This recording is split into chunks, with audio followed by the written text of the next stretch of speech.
Markus pasal 15 ayat 21. Nah, kita akan memikirkan ada satu hal yang sangat luar biasa di tengah kehidupan orang percaya. Bagaimana seharusnya orang percaya bergumul dan melayani Tuhan. Dan bagaimana orang percaya berjuang menemukan kesejatian panggilannya. Markus 15 ayat 21, kemudian Roma pasal 16 ayat 13. Pada waktu itu lewat seorang yang bernama Simon, orang Kirene, ayah Alexander dan Rufus, yang baru datang dari luar kota.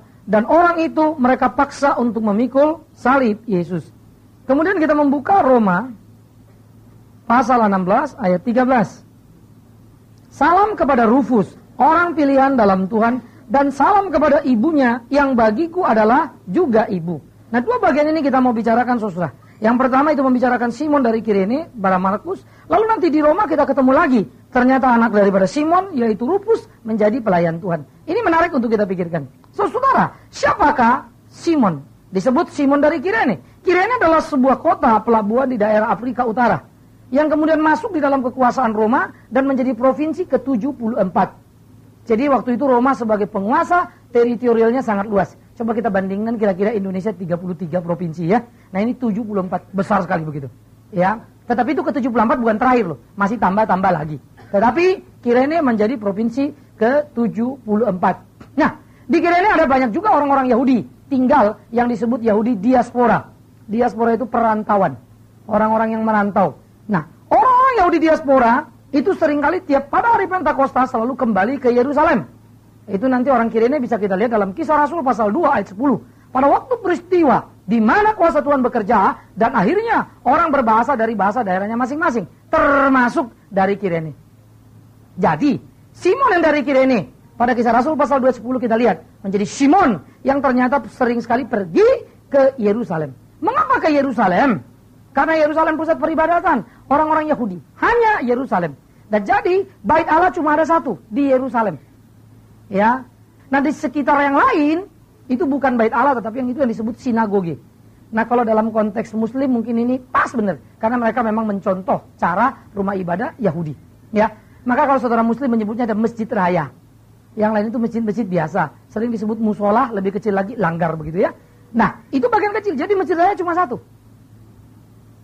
Oleh karena itu, Yerusalem menjadi tempat penting. Tidak bisa tidak orang ke Yerusalem minimum 2 kali.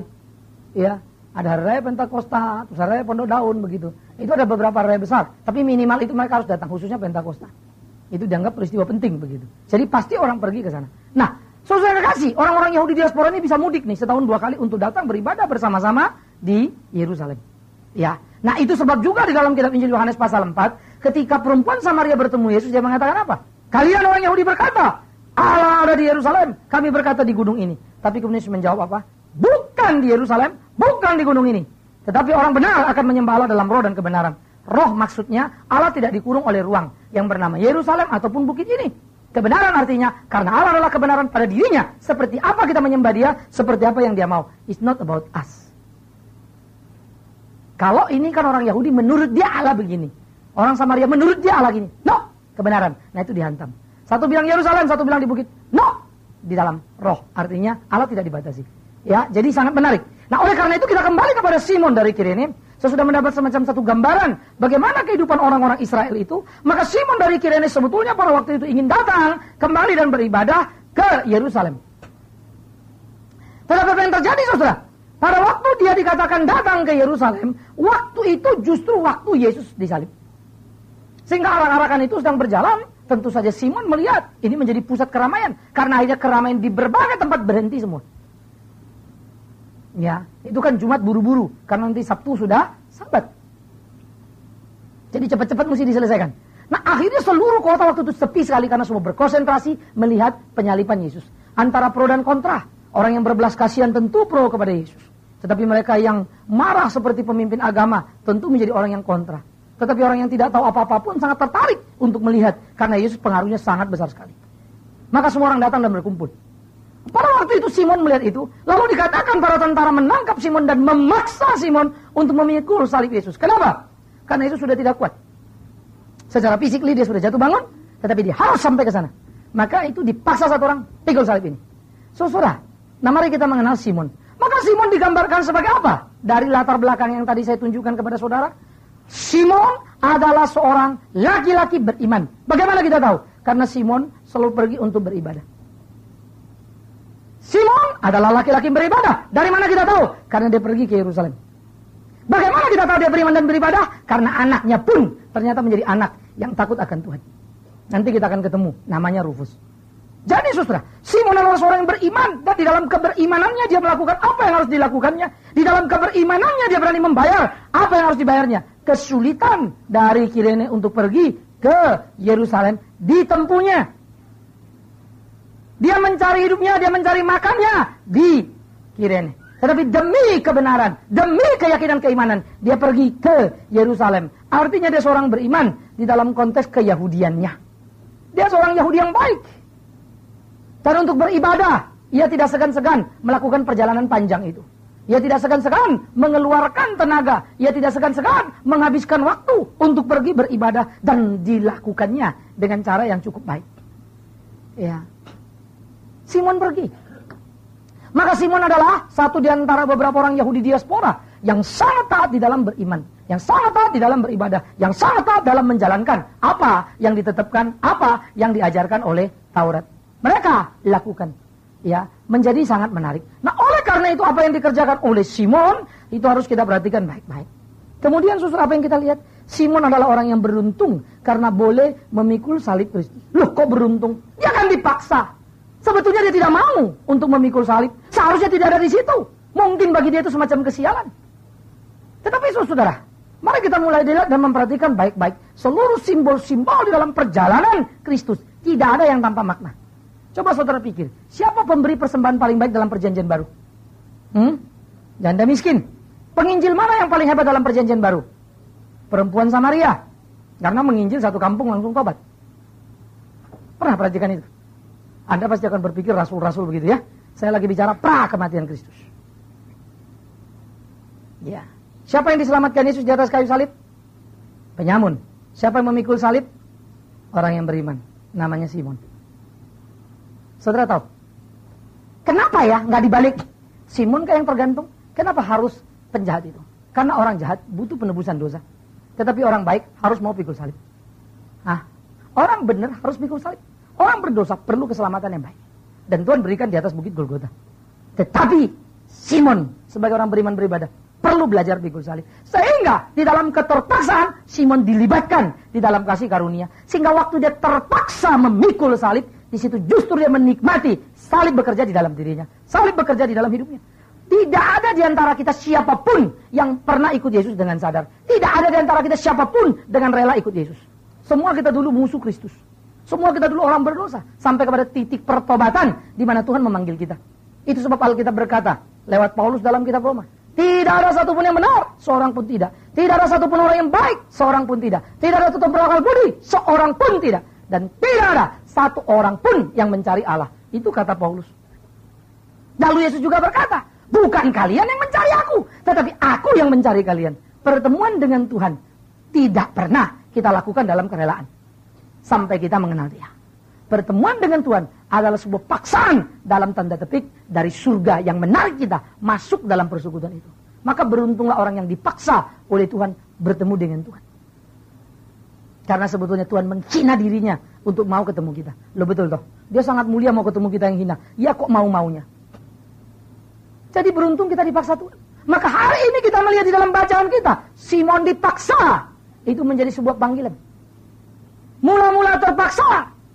Itu menjadi sebuah beban bagi orang-orang yang bernama manusia. Tetapi menjadi rasa sukacita. Itulah kemenangan ketika dia bisa mengerti makna salib dalam hidupnya. Terjadi semacam satu proses pembalikan yang begitu hebat. Yang membuat Simon kemudian jatuh cinta pada salib yang dipikulnya. Yang membuat Simon mulai merasakan salib yang dipikulnya. Simon orang beruntung. Mungkin orang lain yang nonton akan bilang, ya kasihan Simon pikul salib. Ya, saya mulai membayangkan sesuatu yang kekasih.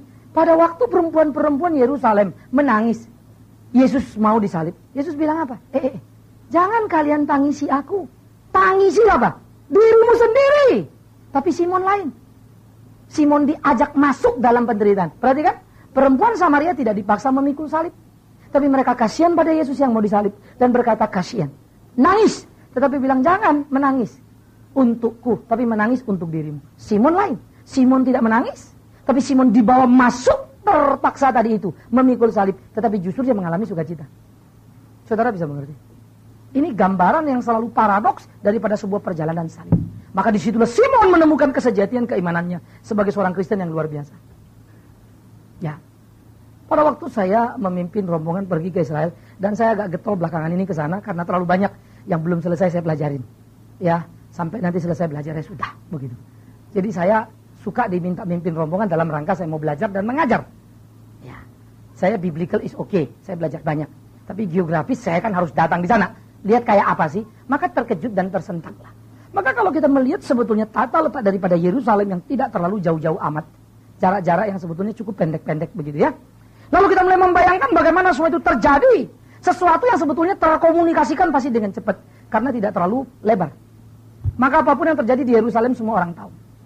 Dan pada hari itu menjadi ekstra. Karena banyak orang-orang Yahudi diaspora sedang berkumpul di Yerusalem. Ya, akhirnya dekat-dekat di dalam peristiwa seperti itu kita mulai ngerti kenapa ya ada seperti itu. Kau dekatnya ke sahabat, hari pun dipilih Tuhan untuk menjadi pas. Justru hari di mana orang siap-siap mau ibadah. Tapi orang yang mau beribadah yang namanya ahli Taurat justru mempersiapkan diri menyalib Yesus. Baru besok sahabat. Gila ya? Hah? Sebelum dia pergi dan melakukan hal yang benar, dia melakukan hal yang tidak benar. Jadi semua itu tidak sesuatu kebetulan Tuhan atur. Sehingga di dalam sejarah semua tercatat. Begitu pula jalan geografis. Sehingga waktu kita coba bikin jalan salib, orang bilang itu seperti mirip Katolik begitu ya, Via Dolorosa. Tapi coba nikmatin jatuh, kalimat apa, jatuh, kalimat apa. Coba mulai dibayangkan, saya coba mulai memikirkan bagian-bagian itu. Lalu saya mulai membayangkan apa yang dialami oleh Yesus Kristus. Betapa sulit dan betapa beratnya. Tetapi yang menarik, ketika dimulai sampai kepada akhirnya, justru bukan sulit dan berat yang tampak. Tapi kemenangan yang luar biasa. Dia dikasihani, dia berkata, jangan kasihani aku, kasihani dirimu. Orang menjahati dia bilang, ampuni Bapa, mereka tidak tahu apa yang mereka perbuat.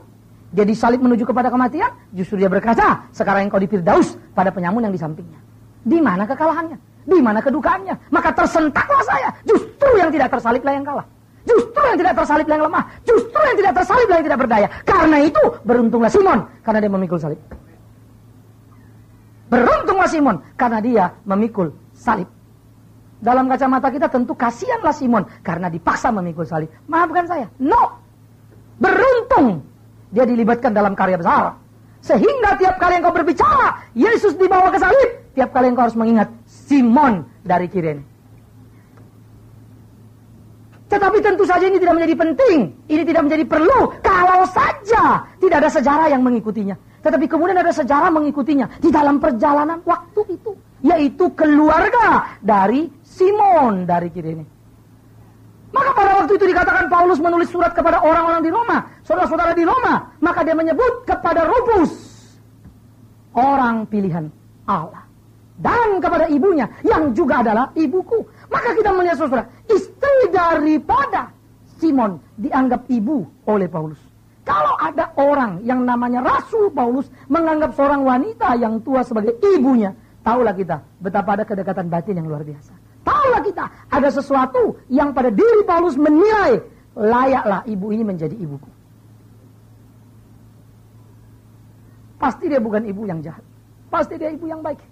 Pasti dia ibu yang luar biasa. Pasti dia ibu yang penuh cinta kasih. Dan setiap orang merasa seperti anak diperlakukan oleh dia. Kenapa Rufus dan ibunya ada di Roma? Kenapa nama Alexander tidak muncul? Saya kira ada beberapa kemungkinan sangat sederhana. Waktu itu pun Simon sudah tidak disebut. Kenapa? Karena Simon paling besar kemungkinan sudah tidak ada. Mengingat peristiwa penyaliban Yesus. Bentang waktu dengan pertobatan Paulus itu cukup panjang. Paling tidak ada 3 tahun dia bersembunyi di tanah Arab. Ya, dalam 1-3 tahun pula masa pelayanan dia. Paling sedikit ada 6-8 tahun bentangan waktu itu. Baru kemudian Paulus pelayanan. Lalu itu Roma juga akan kesekian, bukan yang pertama kali. Maka ada kemungkinan yang paling besar Simon sudah meninggal. Istri dan anaknya pindah ke Roma. Ya. Kemungkinan paling lain, Alexander mungkin sudah tempat lain. Tetapi tidak masuk dalam tim pelayanan Paulus. Tetapi Rufus yang ada di Roma masuk dalam tim itu. Artinya apa lagi? Ternyata istri daripada Simon menjadi seorang Kristen, bukan? Kau tahu? Yes. Karena istrinya dianggap ibu oleh Paulus. Artinya apa? Pasti dia sudah beriman kepada Yesus Kristus. Kok bisa begitu? Gampang sekali jawabnya. Karena Yesus yang berkata. Waktu orang-orang berkata, hei Yesus, ini ibumu, ini saudaramu. Yesus bilang apa? No, ini adalah ibumu, ini adalah saudaramu. Barang siapa yang percaya pada aku, ia adalah saudara laki-laki dan saudara perempuanmu. Sehingga apa yang disebut Pilea, sebuah persekutuan keberimanan di dalam Kristus itu terbentuk. Jadi kalau baca Alkitab semua kita perhatikan komprehensif begitu ya. Sudut sana, wah menyenangkan. Wah ini Alkitab luar biasa. Ya, dulu saya itu paling suka baca buku Agatha Christie. Ya, siapa yang senasib dengan saya? Lalu ada yang sama-sama hobi nggak baca buku Agatha Christie? Enggak ya? Wah tuh, pantas Anda kurang horor. Oh, cuma satu bapak ya. Itu Agatha Christie menarik ya. Bagi saya memang itu orang brilian besar sekali. Baca itu sampai sudah 3/4. Tinggal 5 lembar pun kadang-kadang nggak tahu siapa pembunuh. Sudah tebak-tebak, salah lagi. Rasanya kesel banget gitu. Penasaran gitu, selalu cari, wah, penasaran. Setiap orang yang gemar baca Agatha Christie, pasti bapak sendiri rasa. Nggak mau kita berhenti. Mau turun kayak, wah terus. Mau sampai selesai nih. Menarik sekali. Ya. Kadang-kadang saya agak sedikit menyesali dalam tanda petik diri saya. Yang agak kurang refresh untuk membaca-baca ulang lagi hal-hal seperti itu. Sehingga saya mesti atur waktu gitu ya. Karena itu sangat memancing imajinasi untuk cara berpikir kita. Maka Poirot itu digambarkan adalah detektif bukan berotot tapi berotak. Ya. Seorang yang digambarkan Prancis yang necis rapinya luar biasa. Bukan gaya detektif. Tampil sangat parlente dengan kumis yang tebal tapi tubuh yang kecil. Sekali pukul jatuh. Hah? Tetapi sekali kalau mau kerja dia bilang apa? Kerja adalah duduk dan berpikir. Selesailah semuanya. Waduh, menarik ya. Nah, apa yang saya mau cerita dari situ? Waktu kita baca cerita Agatha Christie, wah, kita kagum-kagum. Maaf ya, waktu Anda baca Alkitab, menemukan polanya pas. Kayak menemukan harta karun kalau baca. Oh, ini gini ya. Wah, gitu loh. Wah, gitu. Sehingga tiap kitab itu connectingnya menarik sekali. Konektisitasnya. Jadi ada yang wah, ada yang baru, ada yang baru, ada yang baru, ada yang baru. Kalau mengulang ya pasti jelek. Itu lagi kan begitu ya. Tapi waktu kita memperhatikan, muncul sekilas tetapi ternyata punya message yang bagus. Hanya ada pada 3 titik kan. Di Markus, di Kisah Rasul, dan di Roma. Kisah Rasul untuk mengatakan kota tempat dia tinggal dia banyak orang pergi ibadah. Di Roma mau menunjukkan kualitas keimanan dari istrinya. Jadi, Paulus menganggap istri Simon adalah ibunya sendiri. Artinya, Paulus respect. Ini wanita Kristen baik pasti. Jadi apa yang saya mau katakan? Wow, luar biasa Simon, beruntung ketemu Tuhan Yesus, memikul salib Yesus, dan istrinya menjadi pengikut Yesus. Pengikut Yesus yang sangat luar biasa, yang sampai-sampai Paulus merasa, ini adalah ibuku juga. Ya, kita akan rasa seorang ibu itu ibu kita kalau kedekatan, dia perhatikan kita, dia perlakukan kita kayak anak. Ada sentuhan-sentuhan emosi. Lalu kita rasa ini seperti ibu saya sendiri. Terlalu banyak ibu-ibu yang kita kenal, belum tentu kita rasa ibu kita kan. Malah ada yang kita tertentu takut ya. Ibu ini horor banget begitu ya. Dekat sama dia aja kita gerahkan. Masa kita mesti bilang dia ibu kita? Tidak semua orang menyenangkan. Tidak semua orang mau kita aku sebagai ibu kita. Maka orang yang kita sebut ibu kita, kedekatan. Apalagi kalau yang ngomong itu sekelas Paulus yang tidak suka basa-basi. Orang yang kalau ngomong direct A, B, B. Kadang-kadang kaku kesannya kalau ngomong. Baca kitab-kitabnya, hantam langsung. Aku rasul paling hina, tapi berkali-kali dicambuk, disesat, diubah-ubah seperti penyamun. Kadang-kadang baca kitab Paulus sepertinya sombong. Tidak. Dia hanya mau mengatakan apa yang ada. Saya belajar banyak dari Paulus. Dengan kejujuran mau mengatakan, memang itu kok. Bukan dalam kerangka, dia mau mengatakan siapa dia. Nah, orang tipe seperti Paulus ini, mengatakan dia adalah ibuku juga. Saudara bisa mengerti bukan? Berarti penilaiannya sangat ketat. Berarti memang ibu dari Rufus, istri dari Simon, orang Kirene, memang sangat baik. Ya, sehingga disebut ibu. Maka dia adalah seorang wanita yang beriman dan beribadah? Yes, karena tidak mungkin Rasul Paulus mengatakan ini ibuku kepada wanita tidak beriman. Tidak mungkin Paulus mengatakan ini ibuku kepada wanita tidak beribadah. Karena Paulus adalah seorang yang sangat beriman dan sangat beribadah. Maka yang disebutnya ibu pasti seorang yang beriman dan beribadah, yang memberikan kesan keteguhan keimanan kepada sang rasul. Seperti apa yang dikatakan rasul kepada Timotius. Iman yang ada padamu, yang dulu ada pada nenekmu Lois dan ibumu Yunika. Jadi garis itu ada berkaitan dengan keberimanan.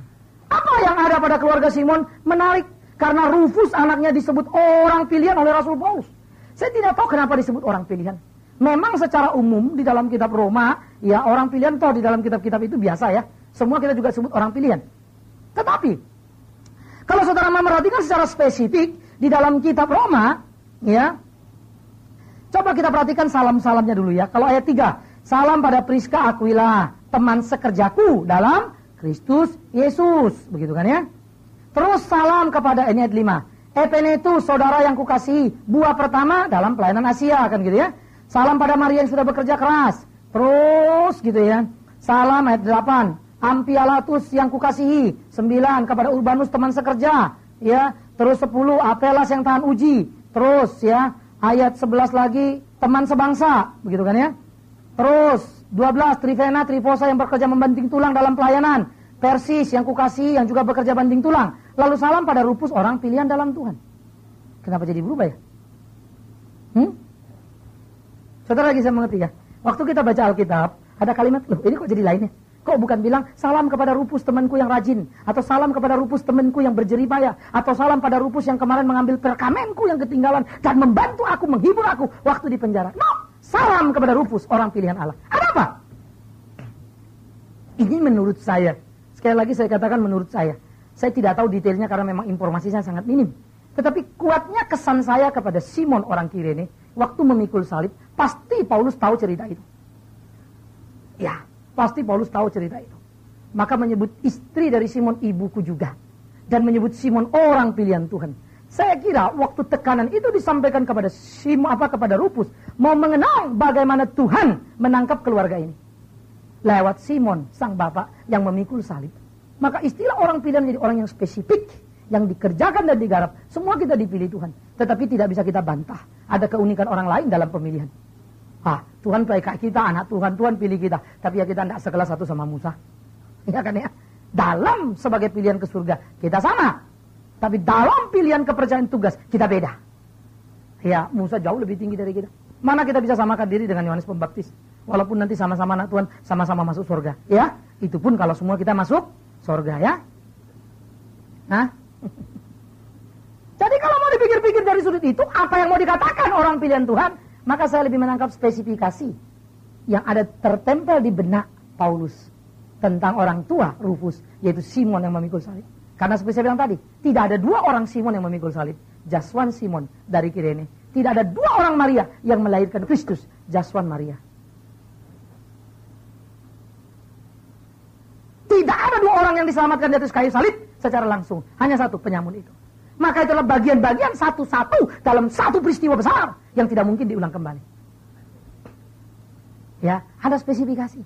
Sehingga kenangan itu rupanya kuat pada Paulus. Sehingga saya mulai menjelajah dan mengerti. Oh, pantes. Kenapa sampai dia menyebut ibu Rufus yang juga ibuku. Rufus orang pilihan Tuhan. Keterdekatan, keterikatan itu begitu luar biasa. Tetapi sekaligus kita tahu bahwa Rufus orang yang melayani Tuhan. Begitu juga ibunya melayani Tuhan. Kenapa? Karena bapaknya sudah jadi pelayan Tuhan. Yang mau memikul salib Tuhan. Saudara, hari ini saya mau bicara apa? Hari ini saya mau bicara masa depan sebuah keluarga. Ada di mana? Bukan apa pekerjaan suamimu. Bukan bagaimana hebatnya istri bisa membantu cari uang. Bukan apa pendidikan anakmu dan berapa encer otaknya. Bukan berapa hebatnya relasimu. No. Di mana masa depan keluarga? Sederhana. Semua orang bisa memilikinya. Orang bodoh, orang miskin, orang biasa punya masa depan. Kalau dia mau hidup beriman. Kebahagiaan keluarga pasti bukan karena anak kita jadi menteri semua. Buat apa anakmu jadi menteri tapi tidak hormat kamu? Kayak cerita maling kundang begitu ya. Mau punya anak maling kundang ibu-ibu? Halo? Ibu? Mau? Biar saya doakan. Nah, mau ya? Apakah bapak-bapak cukup tangguh hatinya, perasaannya, lalu pengen jadi punya anak maling kundang? Saya kira bapak-bapak yang laki-laki pun tidak pengen. Wong kita nonton filmnya juga jengkel sama si maling kundang kan. Kurang ajar si maling begitu ya. Banyak anak-anak marah-marah nonton. Kenapa? Mirip aku pak katanya. Kurang ajar. Menelanjangi diriku begitu ya. Banyak orang kesel nonton maling kundang. Anak nakal sekali. Tapi berhasil tuh orang di perantauannya. Jadi apa sih kebanggaan orang tua? Apa sih kebahagiaan keluarga? Wow, mari kita belajar pelan-pelan. Orang yang bernama Simon mengenal Tuhan. Orang yang bernama Simon takut Tuhan. Orang yang bernama Simon melayani Tuhan. Maka Simon yang beriman dan beribadah kepada Tuhan melahirkan satu keluarga yang memuliakan Tuhan. Istrinya takut Tuhan, melayani Tuhan. Anaknya takut Tuhan, melayani Tuhan. Sampai istrinya disebut adalah ibuku oleh Paulus. Anaknya disebut orang pilihan Tuhan. Maka Simon dari Kirene sudah mati, tapi hidup dalam hidup anak-anaknya. Karena orang bisa melihat iman itu ada pada dia. Bukankah itu ucapan Paulus kepada Timotius? Imanmu yang datang dari nenekmu dan dari ibumu yang ada padamu. Maka neneknya, ibunya hidup dalam diri Timotius. Sampai kapanpun. Simon boleh mati, tetapi keberimanan itu tidak. Terus menumbuh kembangkan kehidupan baik istri maupun anak-anaknya. Betapa luar biasanya. Saudara-saudara, kalau saya ditanya jujur apa yang paling saya takuti dalam hidup ini? Pribadi saya harus mengatakan yang paling saya takuti adalah mau kelak jadi apa anak-anak saya. Jadi apa itu bukan berarti kemudian mereka ada jadi menteri, kayak jadi apa, kayak bukan itu mimpiku. Itu bukan masuk dalam list doa saya. Tetapi doa saya adalah bagaimana anak ini jadi takut akan Tuhan. Jadi kadang-kadang saya takut kira-kira mereka takut Tuhan terus enggak ya? Kira-kira mereka melayani Tuhan enggak ya? Ya, alangkah hancurnya hati saya kalau kemudian anak-anak itu tidak mau melayani Tuhan. Tapi bagaimana supaya mereka mau melayani Tuhan? Apakah saya bisa menuntut mereka supaya mereka melayani Tuhan? Tentu tidak. Saya harus memberikan kontribusi, saya harus memberikan modal, saya harus menanamkan saham. Apa itu? Saya harus belajar seperti Simon yang beriman dan beribadah itu, supaya anaknya juga beriman dan beribadah. Maka belajar seperti itu gampang? Tentu tidak gampang. Siapa sih yang tidak bisa meleset? Maka takutlah kita dalam hidup kita kalau kita jatuh terpelincir. Karena hidup tidak sederhana. Ya. Menemukan kesalahan orang itu paling mudah. Ya, siapapun di ujung bumi ini kita bisa temukan. Mengampuni orang bersalah itu yang paling susah. Iya kan? Nah, artinya anak kita akan melihat kesalahan orang tua juga gampang. Kalau di listing bisa panjang itu ceritanya. Tapi mengerti kesalahan orang tuanya itu yang susah. Karena itu cukup menakutkan kalau sampai hidup kita membuat sebuah kesalahan yang fatal kan. Karena akan menjadi pecahan-pecahan menyakitkan di kemudian hari. Ya. Tadi sebelum kemari sekilas ada di sinema ya. Itu film tentang satu orang yang saya juga nggak tahu, secuplikan saja sekilas saja, tetapi cukup menarik bagi saya gitu ya. Ini ide-ide ini sebenarnya agak banyak.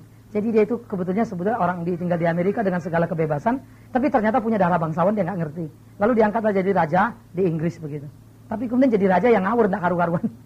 Iya, Inggris kan tertib, rapi, teratur. Wah, dia rasa di penjara betul. Gitu. Jadi jengkelnya setengah mati gitu. Akhirnya dia mulai pacaran sama orang di luar begitu ya, yang kemudian dituduh sebagai tadinya seorang penari telanjang. Gitu. Nah cerita itu cuma menceritakan kan bagaimana kemudian dia seringkali naik kuda gerebek sama tentara, tapi belok rupanya raja yang nyamar keluar dari istana. Kenapa? Karena hierarki dan protokoler dari istana kan tidak bisa diganggu gugat. Dia mau makan harus modelnya gimana, dia harus ini gimana gitu deh. Seringkali bikin jamuan-jamuan yang konyol begitu. Ya. Masa gue mau makan aja diatur, gue mau pakaian diatur gitu kan. Akhirnya satu waktu jengkel dia begitu, lagi ada pesta di istana, semua serba rapi dan rapi-rapi begitu ya. Wah, selesai itu pas ada makan lagi. Nah, pas makan malam, dia mau potong stik, tapi stik yang terlalu kaku dari stik Inggris ini begitu ya, sekaku hati orang Inggris kali gitu ya. Pas dipotong, cetang, jatuh gelasnya, duduk, semua gelas jatuh. Bayangin, hah? Makan malam para bangsawan, air minum tumpah semua. Oh, pada kaget semua, syok. Oke, sorry gitu ya. Jadi saya mau menebus kesalahan saya akan menyanyi. Rasanya dance ini terlalu kaku gitu. Wah, diambil piano, dia duduk lagi. Sebentar. Jas ini terlalu mengganggu gitu. Dia buka jas. Waktu itu raja kalau buka jas kan gila. Semua bengong dari kiri kanan. Karena bagi orang Inggris, ya, penampilan dan pakaian sangat penting sekali. Ya. Nah, kemudian itu dia main musik blues gitu. Nyanyi terus, orang suruh jogging semua. Kacau semua, bingung semua, diam aja semua begitu ya. Ringkat cerita sesuatu dia nggak tahan. Katanya aku nggak pengen jadi raja. Nah, kemudian dia menemukan kemerdekaannya, dia menjadi penyanyi. Apa yang ingin saya katakan? Dia raja, tapi itu bukan dunianya. Dunia dia adalah penyanyi, maka dia tinggalkan dunianya. Banyak orang membangun dunia yang bukan dunianya. Pasti bukan itu yang kita mau. Banyak orang mau menjadi pelayan, padahal hatinya tidak di situ. Dia membangun sebuah image, dia membangun sebuah dunia yang bukan dunianya. Orang baik mau gaya hidup jahat. Ya, masih mending lah ya. Orang baik mau gaya jahat.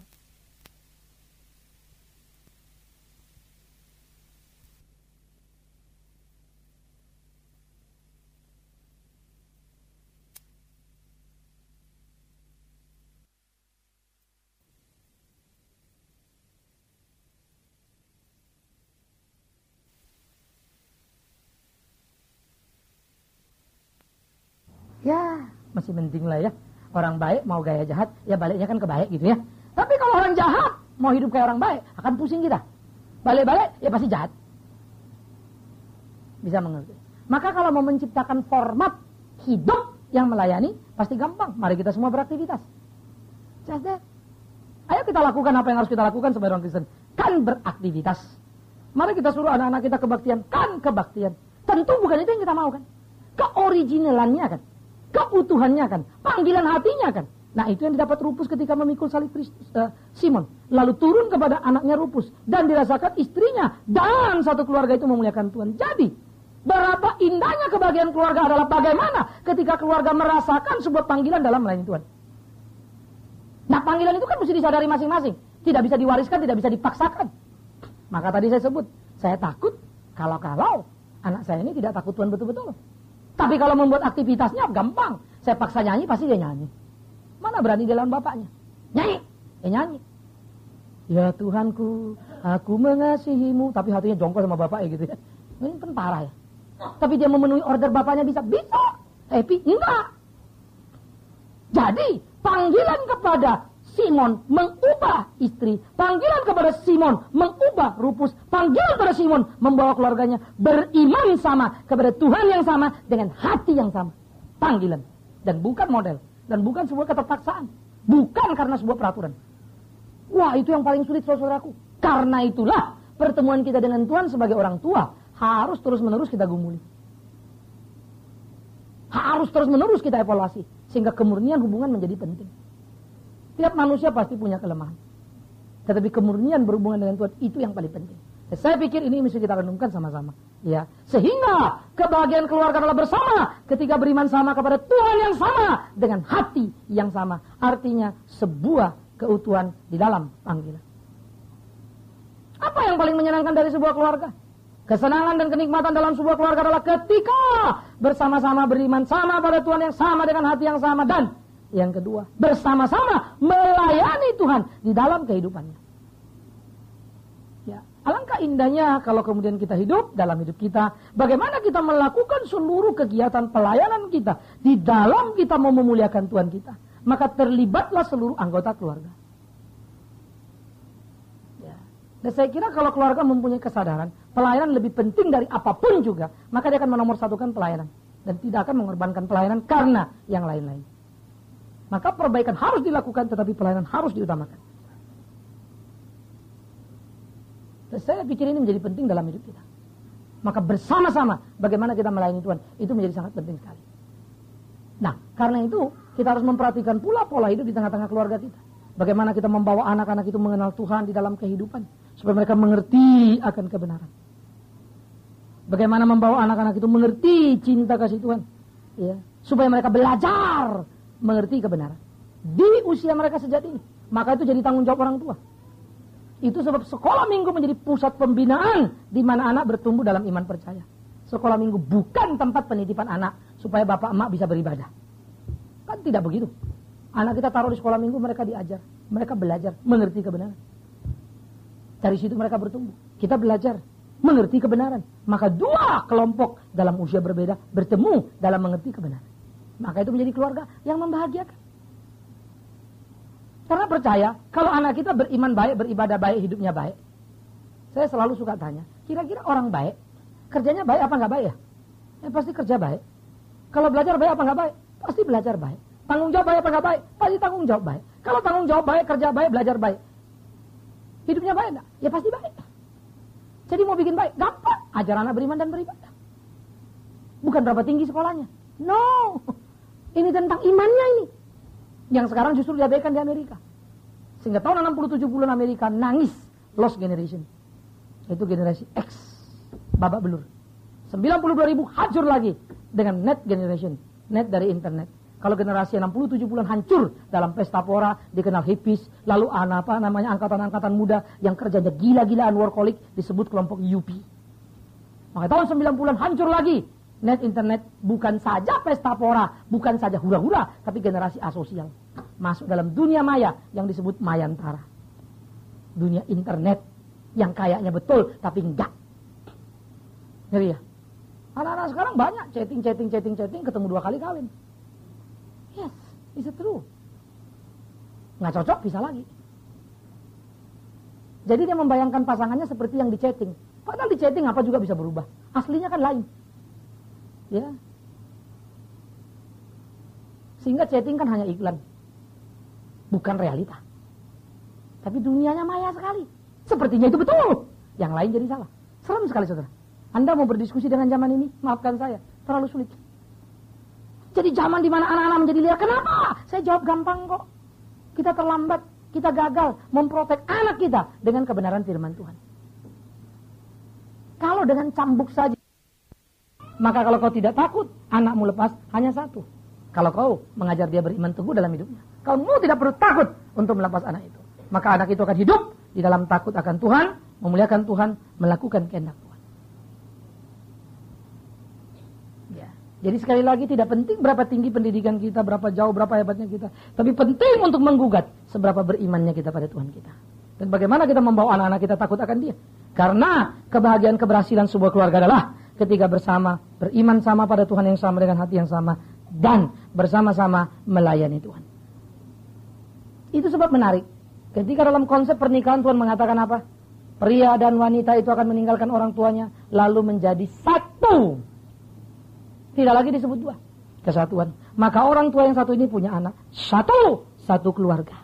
Maka kalau satu hanya bisa dijaga, dijalankan hanya dengan satu cara, yaitu beriman pada Tuhan yang satu. Hanya itu saja. Tidak ada yang lain lagi. Jadi tidak ada kemerdekaan di rumah di mana orang bisa bebas memilih agamanya. Maka demokrasi, modernisasi bisa menjadi musuh paling berat bagi keluarga Kristen. Demokrasi secara sosial bagus. Yes. Tapi secara teologis itu bisa berbahaya. Karena demokrasi artinya bebas memilih. Lah kalau saya mau memilih homo, apa hakmu melarang aku? Ya toh? Yang satu mau pilih lesbi, apa hakmu melarang aku? Karena demokrasi sangat mengagungkan hak ajasi. Secara sosial betul juga ya, orang tidak boleh dilarang. Tapi secara teologis kan kacau balau ini. Maka mau belajar demokrasi tidak sederhana. Saya kira mahasiswa cuma baca selembar, 2 lembar sudah selesai. Lalu teriak-teriak demokrasi. Ya, para pengamat kita lebih banyak baca paper-paper saja. Berdebat tanpa melihat ekses. Kebebasan yang liberal di Amerika sudah dituai dalam kepedulian yang luar biasa. Secara teologis ya, jangan salah ngerti. Kalau pilihan sosial politik tidak ada yang lebih baik dari demokrasi. Paling baik demokrasi. Sosial ya. Tapi begitu bicara Kristen teologis harus berhati-hati. Maka hidup kita tidak gampang. Yang paling baik di dunia ini pun bisa jadi musuh kita. Bayangkan mau pilih yang mana? Wow, betapa beratnya jadi orang tua Kristen. Yes, betul itu. Karena itu sadarilah. Dengan itu berimanlah. Sungguh-sungguhlah. Jangan main-main lagi. Zaman kita sudah menggila, saudara. Nah oleh karena itulah apa yang dialami oleh Simon di tengah hidup kita, dia menjadi pengalaman yang konkret bagaimana sungguh-sungguh kita bertemu dan memikul salib Kristus itu. Sehingga saudaraku, ketika semua anggota keluarga mengenal dan melayani Tuhan, alangkah indahnya. Tetapi bukan sekedar sebuah kegiatan, tapi kenikmatan. Alangkah menyenangkannya. Ya. Nah saya coba mau tanya, Anda tidak perlu malu karena bisa saja Anda datang sendiri, suami tidak ikut karena tugas keluar kota dan lain-lain, begitu ya. Istri tidak ikut karena mungkin sakit atau dan lain-lain begitu. Ya. Tetapi saya mau bertanya, siapa di antara kita yang datang sendiri, istri atau istri yang suami tidak bisa ikut, datang ke gereja sendiri? Siapa? Boleh angkat tangan, minta tolong. Ya, ibu, satu. Oke. Sekarang suami yang datang sendiri, istri tidak ikut. Oke, sekarang suami istri datang berdua. Bisa angkat tangan? Oke, sekarang suami istri dan anak-anak. Angkat tangan. Oke, ya. Sekarang ada tidak? Oke, tadi sudah semua ya. Nah, sekarang saudara coba mulai pikirkan. Tadi saya bilang ada berbagai kemungkinan. Ya, anak nggak bisa ikut karena ini, karena itu. Tetapi ada mungkin di antara kita yang suami tidak ikut karena tidak mau kenal Tuhan. Ya, ini kita mesti pikirkan. Ada yang rasa suami saya belum mau karena dia rasa memang belum kenal Tuhan. Saya mau berdoa. Ada? Suami kita tidak ikut karena tidak. Apa itu gereja gitulah ya. Pokoknya belum kepengen lah ke gereja. Ada? Tidak. Yang istri tidak ikut karena belum rasa penting kenal Tuhan. Ada? Tidak. Oke. Yang anaknya tidak ikut karena rasa apa itu gereja. Jadi belum mau ke gereja. Ada? Tidak. Jadi semua orang baik-baik ya. Puji Tuhan. It's good point. Dan saya berharap waktu Anda datang ke gereja, suami sendiri atau istri sendiri, ini bukan kebiasaan. Ya. Dan saya harap pula, ketika Anda datang ke gereja ini, jangan sampai kemudian suami ke tempat lain. Kalau bisa dia datang sama lah. Ya, rasanya agak gerah juga kalau di rumah suami istri berkelahi karena dogmatik ke gereja. Ini true story ya. Kadang saya juga bingung mendamaikan suami istri berkelahi karena kerajaan Allah. Lucu juga ya. Jadi satu bilang Tuhan begini, satu bilang Tuhan begini, berkelahi di rumah. Karena satu gerejanya kemana, satu gerejanya kemana. Ribut di rumah. Please. Anda suami istri dipersatukan mesti lebih dewasa ya. Tak bisa ribut karena begituan. Belajarlah mencari kebenaran sejati. Tapi kalau ada suami kita baru belajar tumbuh, atau istri belajar tumbuh lewat gereja yang mungkin menurut kita kurang cocok, kalau baru belajar, biarkan dia di situ. Ya, tapi sembari pelan-pelan ajak, jadi ajak, mungkin dia pergi lagi tempat dia, ajak lagi, pergi lagi tempat dia, ajak lagi. Kenapa Pak? Kan gak apa-apa dong orang ke gereja masing-masing. Please. Alkitab tidak mengajar kita demokrasi. Kau pergi kemana suka-sukamu. Temukan, tunjukkan satu ayat saja pada saya. Ya, Alkitab mengajar kita bersatu dan bersama. Untuk melakukan apa yang bisa kita lakukan. Dan itu sangat menyenangkan. Mudah? Tidak. Tapi itu harus kita perjuangkan. Ya. Nah ini syarat menjadi mimpi setiap kita. Untuk kita bisa melakukan di dalam kehidupan kita. Ya. Supaya sungguh-sungguh kita bisa bersama untuk melakukan apa yang kita lakukan dalam hidup. Supaya jangan pula rumah orang Kristen semuanya ke gereja, tapi kumpul di rumah semuanya saling curiga. Karena denominasinya beda-beda. Bapak kemana, emak kemana, anak nomor 1 kemana, nomor 2 kemana, nomor 3 kemana. Kalau doa tidak bisa sama. Karena modelnya beda-beda. Yang satu nungging, satu kaki ke atas, satu kepala ke bawah, dan segala macam. Nggak karu-karuan. Ribut, cara ini salah, cara pun diperdebatkan. Hanya jadilah mereka kumpul satu rumah dengan 5 dogma dan 5-5-nya berkelahi. Hah? Ada enggak ini? Ada. Saya capek loh. Kadang-kadang saya lihat kadang-kadang ada anak kurang ajar sekali karena keyakinan imannya. Mama masa disebut masuk neraka. Ini anak gila ini. Yes. Sedih saya. Ya, banyak gereja kurang ajar gitu. Sorry ya, kalimat saya agak keras. Yang mengindoktrinasi jemaat itu jadi ngaco begitu. Asal beda dikit gereja sudah itu neraka, tidak sah, ini tidak sah, tidak sah. Kenapa? Karena bukan gerejanya. Gila ini. Dan dia membuat anak itu melawan orang tuanya. Di mana ada ayat Alkitab ajar begitu? Bahkan kalau orang tua kita kafir pun hormatlah supaya dia tahu Kristen itu benar dan dia belajar mengenal kebenaran. Ini kan gila sekali. Ya, maka itu sebab saya bilang tadi, doalah supaya kita satu sama-sama melayani Tuhan yang sama. Menyenangkan ya? Seneng loh. You bisa datang keluarga, suami, istri, anak. Ntar pulang mampir. Ya, kita mau makan apa dulu. Pergi kita siang mampir, pulang mau makan apa dulu. Ingat tadi saya bilang, belum tentu semua mulus. Tapi kita harus belajar melakukan. Apalagi tidak kita lakukan. Betapa repotnya. Karena itu, kalau ada pergumulan persoalan di tengah kehidupan, lipat tanganmu dan berdoalah dengan sungguh pada Tuhan. Tolong aku beriman sungguh padamu. Dan membawa keluargaku takut akan Engkau. Dan jadikan kami menemukan kebahagiaan. Bukan nanti, bukan di sana. Tapi di sini, saat ini, ketika kami bersama, beriman teguh kepada Tuhan yang sama, dengan hati yang sama. Bukankah kebahagiaan mudah?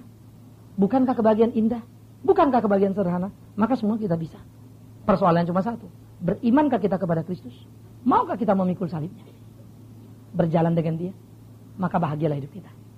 Jawabannya, bukan pada orang lain. Tapi pada kita masing-masing. Tuhan menolong kita menemukan kesejatian itu. Membawa itu jadi berkat di rumah kita. Amin. Kita tunduk kepala. Kita ambil waktu teduh sejenak. Suami mendoakan istri. Istri mendoakan suami. Sebagai orang tua mendoakan anak. Anak mendoakan orang tua. Khususnya kalau ada di antara anggota keluarga kita yang tidak bisa menyatu dan bersatu untuk bersama-sama bertumbuh. Berdoalah.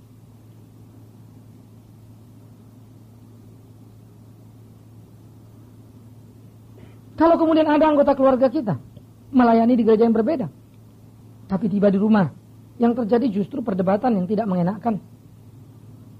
Munculnya sakit hati yang menyedihkan. Berdoalah, karena bukan itu yang kita impikan.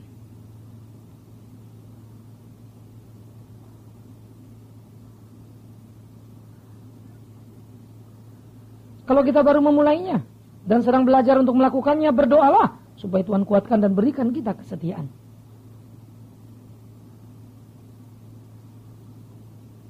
Berdoalah supaya keluarga kita menjadi keluarga yang takut akan Tuhan. Tak mudah, karena memang pekerjaan susah. Tak susah, karena Tuhan yang akan mengerjakannya bagi kita. Yang kita butuhkan hanyalah takut akan Tuhan, bergantung pada Dia. Bapa di dalam surga, terima kasih. Apa yang dialami Simon sebagai pertemuan yang sangat personal, yang sangat indah. Kiranya Tuhan itu jadi dalam hidup kami. Kalaupun sesuatu itu menyakitkan, kami mau, asal kami tetap bersama Tuhan. Kalau sesuatu itu bahkan amat sangat luar biasa pedih dan mengerikan, kami mau, asal membuat kami satu dengan Tuhan. Tuhan, tolonglah kami. Jangan biarkan kami terjebak pada kenikmatan dunia yang justru memerangkap kami, yang membuat kami semakin jauh dari Engkau. Tapi tolong kami masuk dalam persekutuan bersama denganmu. Kami serahkan segenap hidup kami dalam tanganmu ya Tuhan kami. Tolong tuntun pimpin kami, suami, istri, orang tua, anak-anak kami. Tuhan tolong, supaya menjadi keluarga yang takut akan Tuhan, yang memuliakan nama Tuhan. Dan kami boleh bersama-sama menikmati kebahagiaan, bukan nanti di sana, tapi di sini saat ini, di dalam kehidupan keluarga kami. Mampukan kami untuk menangkap getar demi getar dalam kehidupan, supaya kami belajar mengerti kebenaran. Tuhan tolong kami. Terima kasih ya Tuhan. Kami serahkan segenap hidup dan pergumulan kami dalam tangan-Mu. Tuntun pimpin kami dalam cinta kasih-Mu. Hanya di dalam satu nama yang ajaib, nama Yesus Kristus Tuhan. Kami berdoa, kami bersyukur, menyerahkan seluruh jemaat Tuhan dalam tangan-Mu dan gereja-Mu. Kiranya terus boleh menjadi jaringan berkat, menjadi tempat di mana iman anak-anak-Mu bertumbuh untuk hidup takut akan Engkau. Terpujilah Tuhan kami, di dalam Yesus Kristus kami berdoa. Amin. Puji nama Tuhan, mari yang diberkati kita berikan sorak-sorai kemuliaan bagi Tuhan. Haleluya, puji nama Tuhan. Saatnya kita akan memberikan persembahan kita, mari kita mau beri dengan ucapan syukur kepada Tuhan. Sebab Dia Allah sumber kekuatan kita. Mari katakan pujian ini dengan sukacita di hadapan Tuhan.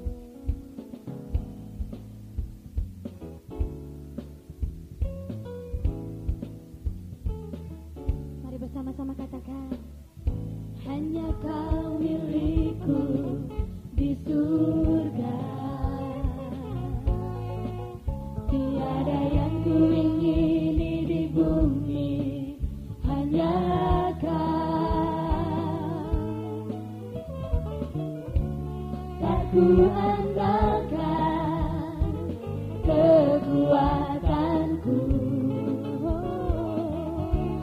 namun yang pasti Kau tetap selamanya Allah sumber kuatku, Allah sumber kuatku, Allah sumber kuatku dan bagianku selamanya,